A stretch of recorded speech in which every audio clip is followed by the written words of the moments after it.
To go to college. President Obama is focusing, he says, on fairness in sentencing during his second term in office. Just this week, he commuted the sentences of more than 40 inmates convicted of low-level, nonviolent drug offenses. We traveled to McKinney, Texas, to meet with an inmate who served 17 years of his life sentence and then was released from the prison in El Reno last year. Allie Meyer has more on how Obama's signature changed the course of the inmate's life. El Reno Federal Correctional Institute, the focus of a nationwide discussion on fairness in sentencing. The United States is home to 5% of the world's population, but 25% of the world's prisoners. Think about that.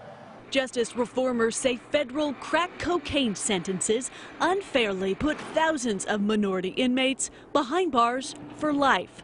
An outdated sentencing regime that is costing taxpayers billions. But here's the thing. Over the last few decades, we've also locked up more and more nonviolent drug offenders than ever before for longer than ever before. And that is the real reason our prison population is so high. Nonviolent drug offenders like Jason Hernandez, convicted in '98 as a drug dealer because the drug was crack. Hernandez got life in prison without the possibility of parole. Crack cocaine was primarily dealt by minorities and used by minorities, and that's the reason why our prisons are filled right now with individuals serving 10, 20, 30, and even life without parole sentences for crack cocaine. He was supposed to die in prison for mistakes made as a teenager. I had just always believed that, that if I didn't give up and I had lived every day like I was going home tomorrow. Because I had kind of strongly believed that I would. In prison, I took legal assistance, paralegal classes, correspondence through the mail. And I filed. So you filed the petition yourself? Yeah, I filed my petition myself. And so Jason Hernandez made an impossible request to the President of the United States for leniency in his life sentence. And Obama wrote back, commuting that life sentence to 20 years. For like 2 days, I just held it in my hands, and I wouldn't let go of it. I even slept with it because I just felt that if I let go of it, that it wasn't going to be real no more. So that's why it's wrinkled and has grease stains on it. What had happened for me was first time ever in history.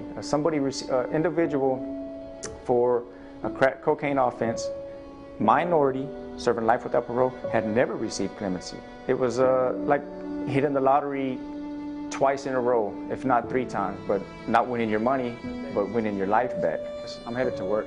Hernandez lives at home now north of Dallas, still technically finishing his sentence. He works as a mentor for juvenile offenders in the kitchen at Cafe Momentum because he's using his Are you ready, bro?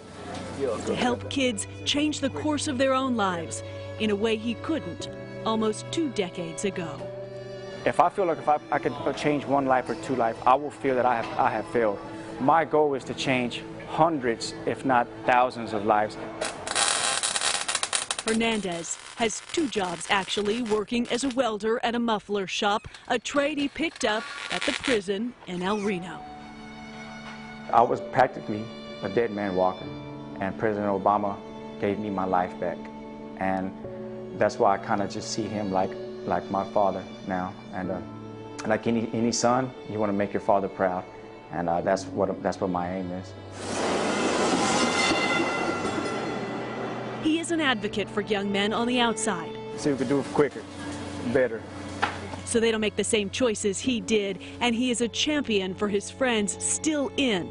At El Reno, federal inmates with crack cocaine life sentences. Jason Hernandez is living proof. Do not give up. I hope one of these days when they ask him, what were some of your greatest decisions? And when he names the Affordable Care Act and the other accomplishments that he has done, that he also says, you know what? There's also the Clemency Initiative and that one Mexican kid named Jason Hernandez. I'm glad that I let him out because he has done so much for the community. And that's how I kind of live my life. And I'm gonna make him very, very proud of me. Rehabilitation is possible. What's broken can be fixed. For Jason Hernandez, and maybe even for an entire system of justice, some believe is beyond hope. Got it. Allie Meyer, News Channel 4. Thanks, Allie. Now a recap of reform that's been ongoing in our state. Just last week, Governor Mary Fallin proposed a plan to reward inmates with good behavior with early release. The governor and some district attorneys are using that proposal as a starting point to reduce prison overcrowding in our state.